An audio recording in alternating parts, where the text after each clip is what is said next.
The silence in my apartment had a texture.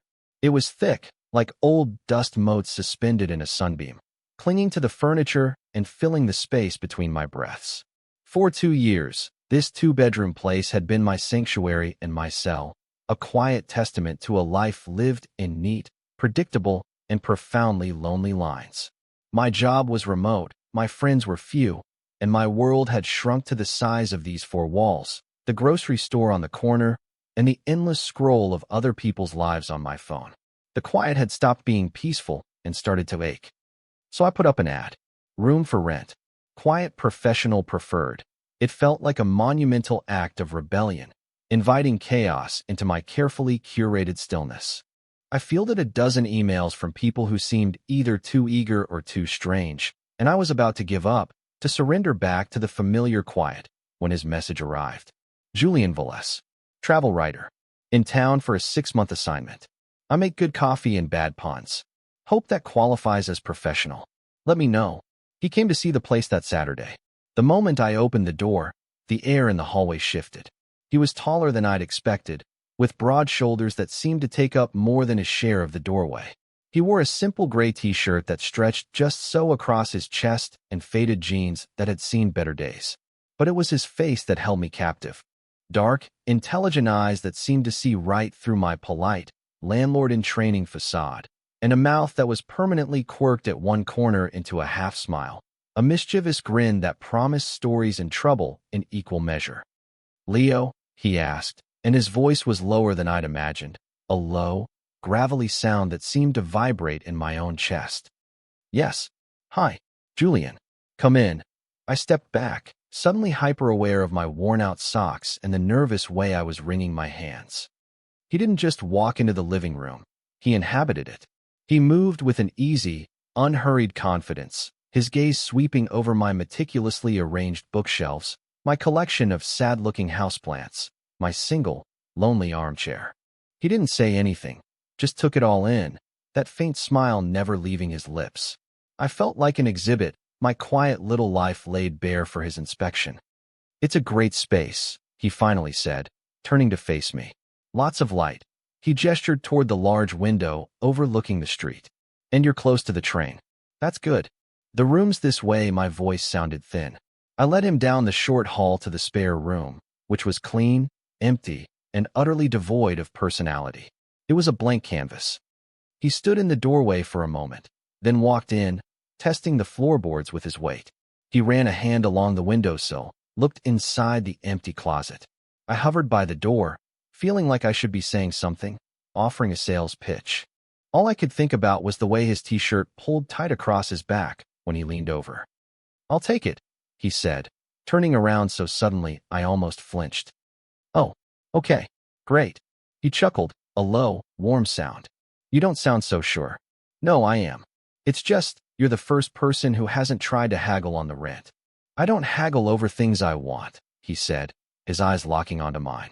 The look was direct, unwavering, and for a split second, I had the dizzying sensation that he wasn't talking about the room at all. Then he grinned, breaking the spell. "So, when can I move in?"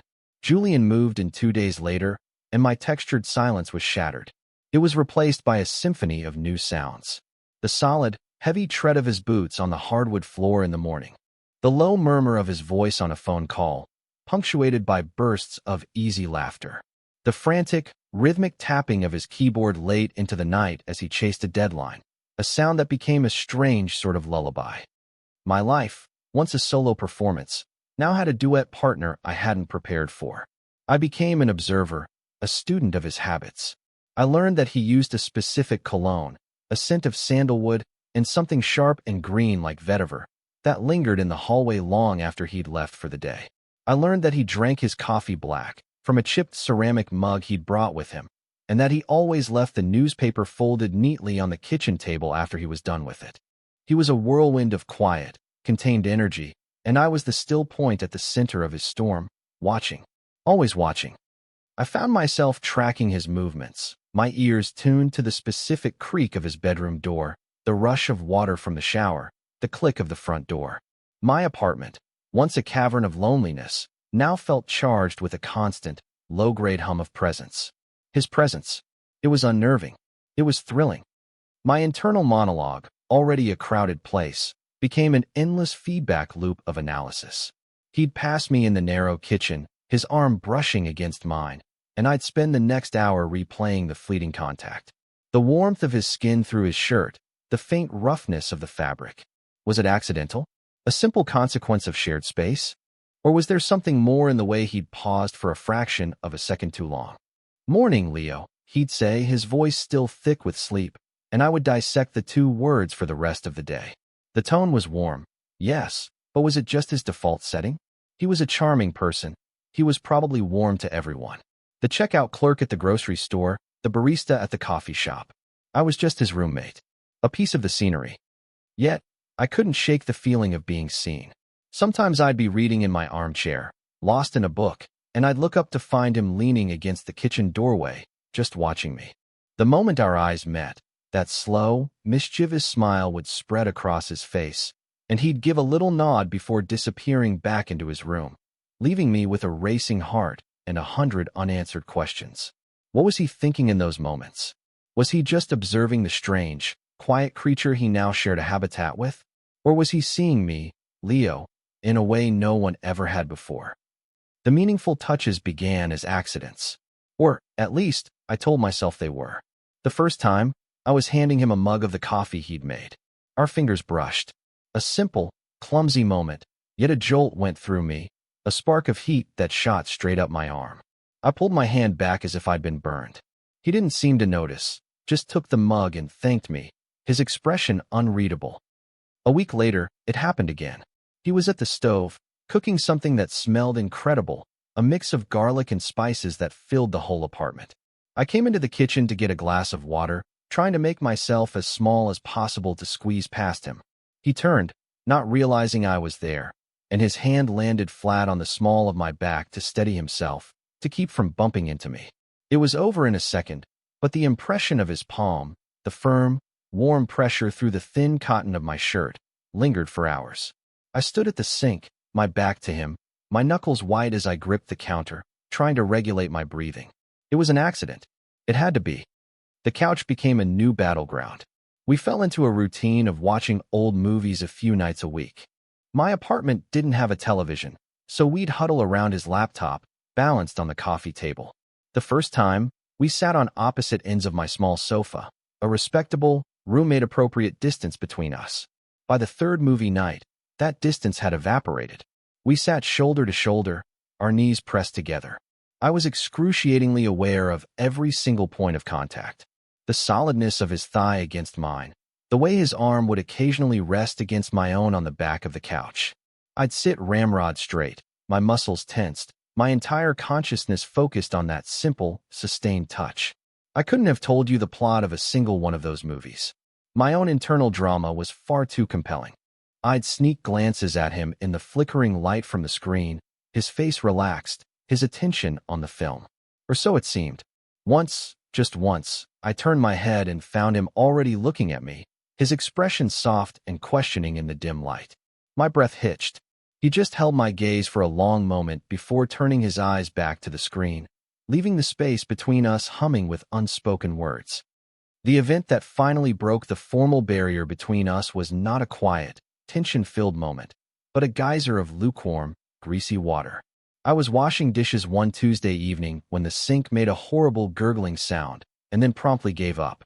The water stopped draining, pooling in the basin, murky and uninviting. I sighed, the sound loud in the quiet kitchen. This was my life, a series of small, manageable, solitary problems. Trouble in paradise? Julian's voice came from the doorway. He was leaning against the frame, arms crossed over his chest, that familiar, teasing smile playing on his lips. "The sink is clogged," I said, stating the obvious. "Completely." "Ah." The classic domestic crisis. He pushed off the doorframe and came closer, peering into the disgusting water. "Tried a plunger." "I don't own a plunger." The admission felt strangely personal, a confession of my ill-preparedness for life. He laughed. "Of course you don't." "Okay, plan B." "We're going under." Before I could protest, he was on his knees, pulling open the cabinet beneath the sink and peering into the dark, tangled mess of pipes. Hand me that flashlight on the counter, will you? For the next hour, we were a team. I was the reluctant surgical nurse, handing him wrenches and towels.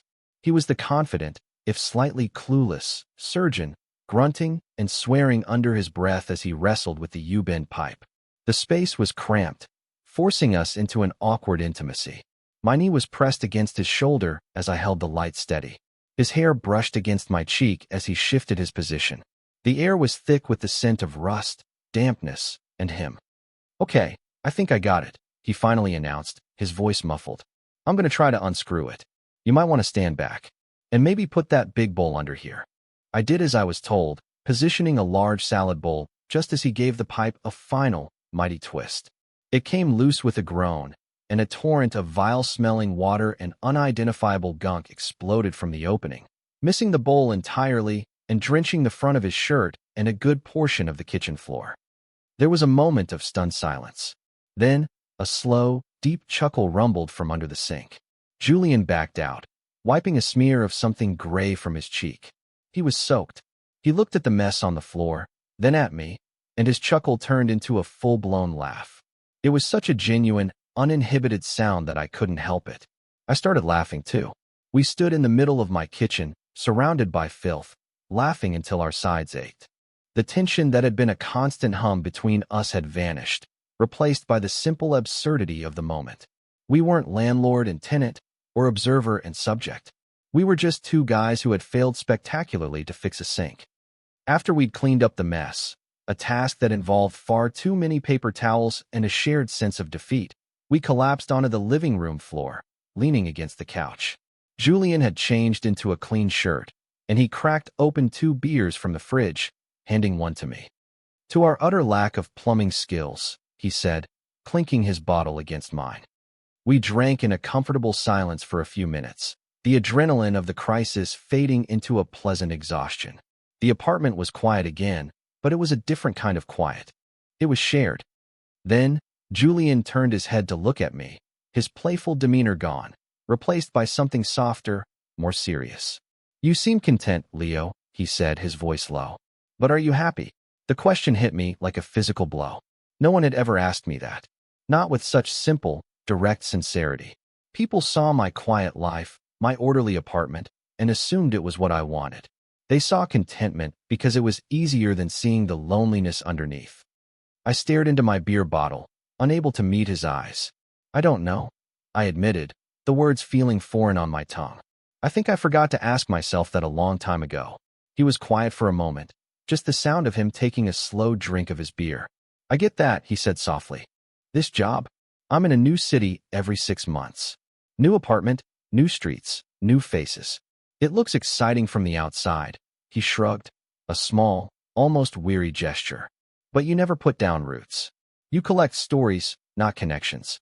Sometimes I feel like a ghost, just passing through everyone else's life." I finally looked at him. In his eyes, I saw a reflection of my own ache. A different flavor of loneliness, perhaps, his born of constant motion, mine of standing still, but the same fundamental hunger for something real. He wasn't just the confident, charming travel writer. He was a man who understood what it felt like to be on the outside looking in. In that moment, kneeling on my living room floor, the air smelling faintly of bleach and stale beer, I felt a profound and terrifying shift. The careful walls I had built around my heart began to crumble. The easy camaraderie born from our plumbing disaster lingered for a few days, a warm and hopeful glow in the apartment. Then Clara came over for dinner. Clara was one of my few friends, a holdover from a college art class who had clung to me with a cheerful tenacity I'd never understood but had come to appreciate. She was bubbly, kind, and completely oblivious. The moment she saw Julian, her eyes lit up. "Oh, Leo, you didn't tell me your roommate was a movie star," she chirped, extending a hand to him. Julian, ever charming, had shaken her hand and laughed. Only in my own mind. "Julian Velez. It's nice to meet you."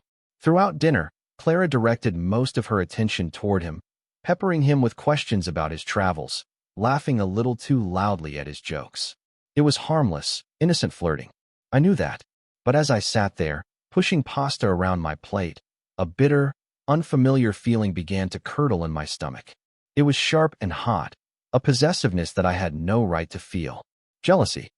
I watched Julian interact with her, saw how easily he turned on the charm, how he made her feel like the most interesting person in the room. It was the same charm he used on me, I realized. Maybe it wasn't special. Maybe it was just his default setting, a tool of his trade. The thought made me go cold. I withdrew into myself, my contributions to the conversation dwindling to monosyllabic grunts. I became the quiet observer again, but this time, the observation was painful. Julian noticed. I felt his gaze on me several times, a questioning look in his eyes, but I refused to meet it. I kept my focus on my plate, on the wine glass, on anything but him. The cheerful atmosphere had, for me, become suffocating. By the time I walked Clara to the door, I felt drained.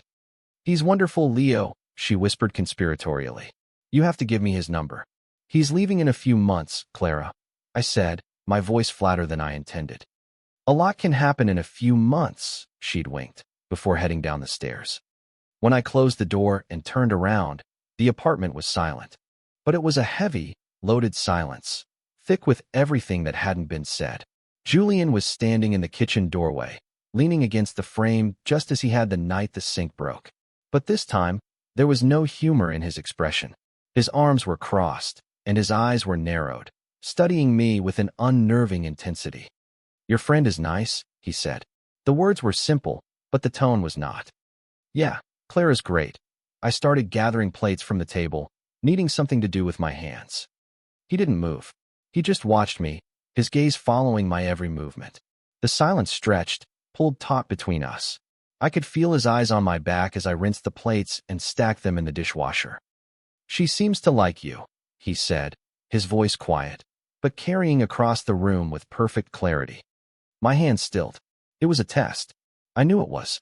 The statement was a lure, a hook cast into the murky waters between us.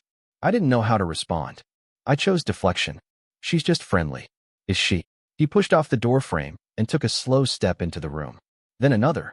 He stopped just a few feet behind me.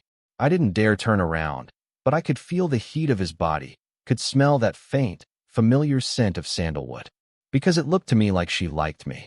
The jealousy I'd been trying to suppress flared up again, hot and undeniable. My jaw clenched. "Maybe she did," I said, my voice tight. The silence that followed was the loudest yet. I could hear my own heart hammering against my ribs. I waited for him to say something else, to laugh it off, to change the subject. But he didn't. Instead, he asked a question, his voice barely a whisper, aimed directly at the back of my neck. "Is that what you want, Leo?" The subtext was a tidal wave. He wasn't asking about Clara. He was asking about everything. About the lingering touches, the shared glances, the nights on the couch, the suffocating tension that had finally reached its breaking point. He was asking me to name the thing that lived between us, the thing I was too terrified to acknowledge. And I couldn't. The fear was too great. I closed my eyes, took a shaky breath, and lied. "I don't know what you're talking about." I heard him let out a soft, frustrated sigh, a sound of profound disappointment. Without another word, he turned and walked back to his room, the soft click of his door closing behind him echoing in the cavernous silence of my own cowardice. The next 2 days were an exercise in exquisite torture. We moved around each other like ghosts, occupying the same space, but never the same moment. The air was thick with the fallout from my denial. I'd hear him in the kitchen and wait until he was gone to get a glass of water. Our schedules, which had once seemed to sync so naturally, now felt intentionally misaligned. The easy warmth was gone, replaced by a polite, painful distance. The silence was back, but it was no longer textured or peaceful. It was sharp, a weapon I had sharpened myself. I was miserable. I had been offered a glimpse of something real, and I had slammed the door shut. On the third evening, it rained. A cold, relentless downpour that matched the gloom that had settled over my soul. I was coming home from a rare trip to the office, my coat soaked through, my mood fouler than the weather. As I trudged up the final flight of stairs, I saw him at the top, fumbling with his keys at our apartment door. Our eyes met. There was no smile, no spark, just a weary acknowledgement. We had managed to arrive at the exact same time. The universe, it seemed, had a sick sense of humor. He got the door open and held it for me, a gesture of strained politeness. We stepped inside, dripping onto the welcome mat, the silence between us as heavy and oppressive as the humid air. "Thanks," I mumbled, shrugging off my wet coat. He just nodded, hanging his own jacket on the hook. We walked down the hallway together, the sound of our damp shoes squeaking on the wood floor. It was the longest hallway in the world. When we reached his bedroom door, I stopped, falling back on the familiar, now hollow, ritual. "Well, good night, Julian," I said, my voice sounding weak. I started to turn toward my own room, desperate to escape. "Leo," his voice stopped me. It wasn't loud, but it had a command to it that made my feet freeze to the floor. I turned back slowly. He hadn't moved. He was standing in front of his door, his expression unreadable in the dim hallway light, his shoulders slumped with a weight I couldn't decipher. "Are we going to keep doing this?" he asked, his voice rough with an emotion I couldn't place. Frustration? Sadness? My heart began to pound, a frantic, trapped bird against my ribs. "Doing what?" I asked, playing dumb one last time. It was a pathetic defense, and we both knew it. A humorless, bitter little laugh escaped him. "This," he said, his gaze finally hardening, pinning me in place. "This pathetic dance. Pretending you don't watch me every time I walk into a room. Pretending you don't flinch every time I get close. Pretending my hand on your back in the kitchen was an accident." He took a single, deliberate step toward me. My back hit the cool, solid wall of the hallway opposite his door. I was trapped. Pretending you didn't just about crawl out of your own skin with jealousy when your friend was here. Every word was a perfectly aimed dart, puncturing the fragile balloon of my denial. I had nowhere left to hide. I could only stare at him, my breath caught in my throat, my world narrowing to the space of the hallway, to the inches between us. He took another step, closing the remaining distance. He was so close now I could feel the warmth radiating from his chest. He smelled of rain and that sandalwood cologne, a scent that was so intrinsically him. He lifted a hand, and for a terrifying second, I thought he was going to touch me. Instead, his palm landed flat against the wall, right next to my head. The soft thud echoed in the silence. His face was inches from mine. His eyes, dark and intense, searched my face, looking for something. "I took this room for a reason, Leo," he whispered, his voice a low, intimate rumble. "And it wasn't for the view." My mind went blank. The carefully constructed logic I used to protect myself, the endless cycle of doubt and rationalization, it all just stopped. All that was left was the raw, thrumming truth. I wanted him. I had wanted him from the moment he'd filled my doorway with his easy confidence and mischievous smile. Before I could find the words, before I could even breathe, he leaned in and closed the final inch between us. His lips met mine. It wasn't a tentative or questioning kiss.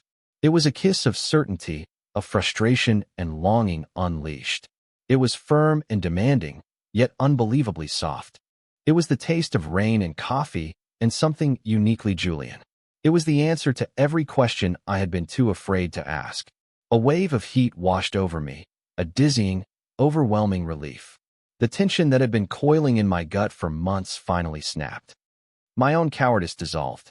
My hands, which had been pressed uselessly at my sides, came up, my fingers tangling in the damp fabric of his shirt, pulling him closer. I kissed him back with a desperate hunger that shocked me, a raw confession of my own. It wasn't a performance. It wasn't an accident. It was honest. It was right. It felt like coming home. I woke to the pale gray light of morning filtering through my window and the chilling realization that I was alone. The other side of my bed was cold. A knot of pure, cold panic tightened in my stomach. I had let myself fall, completely and utterly, and he was gone. He regretted it. Of course he regretted it. The thought was a physical pain, sharp and debilitating. I had been a fool, a temporary diversion before he moved on to the next city, the next story. My old insecurities, the familiar companions of my loneliness, came rushing back in, whispering their cruelties in my ear. I threw on a t-shirt and jeans, my hands shaking, and forced myself out of my room. I had to know. I had to see the pity or awkwardness in his eyes, to get the inevitable, gentle rejection over with. I walked into the kitchen and stopped dead. He was there. His back was to me, and he was standing at the counter, calmly making coffee, as if it were any other morning. He was wearing a soft-looking gray sweater, his hair still damp from a shower. He hadn't run away. He hadn't packed his bags and vanished in the night. He was just here. The knot in my stomach loosened, but only slightly. The silence was deafening. I didn't know what to say. What was the protocol for the morning after you kissed your roommate against a wall? I stood awkwardly in the doorway, feeling like an intruder in my own home. He must have heard me. He turned around slowly, a ceramic mug in each hand. His face was uncharacteristically serious. The playful glint in his eyes was gone, replaced by a soft, watchful tenderness that made my breath catch. He looked at me, really looked at me, for a long moment. Then, he held out one of the mugs. "I didn't run away," he said, his voice quiet and steady. "Just want to get the good coffee. The stuff from the place on Elm." I took the mug, my fingers brushing against his. This time, I didn't pull away. I let the warmth of his skin seep into mine. I looked from the mug up to his face, searching for any sign of regret, any hint that last night was a mistake. I found none. He took a small step closer, setting his own mug down on the counter. He reached out and took my free hand, his fingers lacing through mine. His thumb began to stroke slow, soothing circles over my knuckles. The simple, deliberate touch was more reassuring than 1,000 words. "I meant it, Leo," he said softly, his eyes holding mine. All of it. Relief washed through me so powerfully my knees felt weak. I just nodded, unable to speak past the lump forming in my throat. He squeezed my hand, a silent promise. In the weeks that followed, the landscape of our lives shifted. The apartment was filled with a new kind of intimacy, one that was both thrilling and terrifying. We navigated the new terrain with a mixture of boldness and caution. There were more kisses, slow and deep in the quiet of the hallway, quick and teasing over the morning paper. There were nights spent tangled together on the couch, his laptop forgotten, his arm a solid, comforting weight around my shoulders. It was better than I could have imagined. But a clock was ticking.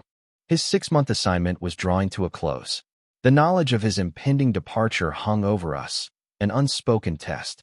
Every perfect morning, every shared laugh, was tinged with the bittersweet awareness that it had an expiration date. My old fear of abandonment, the bedrock of my solitude, began to stir. He would leave. Of course he would leave. That's what he did. He was a ghost, just passing through. Finally, one evening, I couldn't bear the unspoken tension any longer. We were sitting on the floor, leaning against the couch, much like we had after the sink disaster. The moment felt similar, but everything was different. "So," I began, my voice carefully neutral, "you'll be leaving soon." He turned his head to look at me, his expression becoming serious. "My project wraps in 3 weeks, yeah." There it was. A deadline. My heart sank. "So, you'll leave," I said, the words tasting like ash. And that's it. It wasn't a question. It was a statement of my deepest fear. Julian didn't answer right away. He just watched me, his gaze gentle. He saw the fear I was trying so hard to hide. He reached out, his hand covering mine where it rested on the floor. "Is that what you think this is?" he asked softly. "Something to pass the time until I leave?" "It's what you do," I whispered, hating how vulnerable I sounded. "You collect stories. You move on." He was quiet for a long moment, his thumb stroking my hand. Then he sighed, a sound of decision, and let go of me. He got up, went to his room, and came back with his laptop. He sat down next to me again, placing it on the floor between us. He opened it and clicked on a document. It was a proposal, a book pitch to his editor. The title read, "The Still Point, Finding Home in a Single City." I read the first paragraph. It was a beautifully written exploration of the idea of choosing to stay, of digging deep into one place instead of skimming the surface of many. The place he was proposing to write about was our city. My city. "I'm tired of traveling, Leo," Julian said, his voice full of a conviction I had never heard before. "I'm tired of being a ghost. I've spent my whole life looking for the next place, the next story." He turned to me, his eyes shining with a sincerity that stole my breath. "I think I stopped looking a few months ago. I think I want to try putting down roots." He gestured to the laptop, then looked back at me, his expression open and completely vulnerable. "If you'll have me." The choice was mine. To believe, to trust, to step out of the quiet, safe prison I had built for myself. I looked at his hopeful, anxious face, and I knew there was no other choice to make. The final scene of my old life, and the first of my new one, took place on a Saturday morning a few weeks later. The sun streamed through the kitchen window, illuminating the dust motes that no longer seemed sad, but danced like tiny, joyful sprites. The air smelled of coffee and sizzling bacon. Julian's bad puns were in plentiful supply. I was at the stove, flipping a pancake, when I felt his arm slide around my waist from behind. He rested his chin on my shoulder, his body a warm, solid presence against my back. I leaned into him, a simple, unconscious gesture of belonging. He didn't say anything, just held me, his breath warm against my neck as we watched the pancake turn a perfect, golden brown. My world had once been silent, orderly, and gray. Now, it was filled with the sound of his breathing, the comfortable chaos of a shared kitchen, the brilliant, vibrant color of his presence. I was no longer just an observer, watching life from a distance. I was here, in the center of it, held by the man who had walked into my apartment and systematically, patiently, and lovingly dismantled my walls. I felt the solid weight of his arms around me, the steady beat of his heart against my back. I wasn't alone. I was home,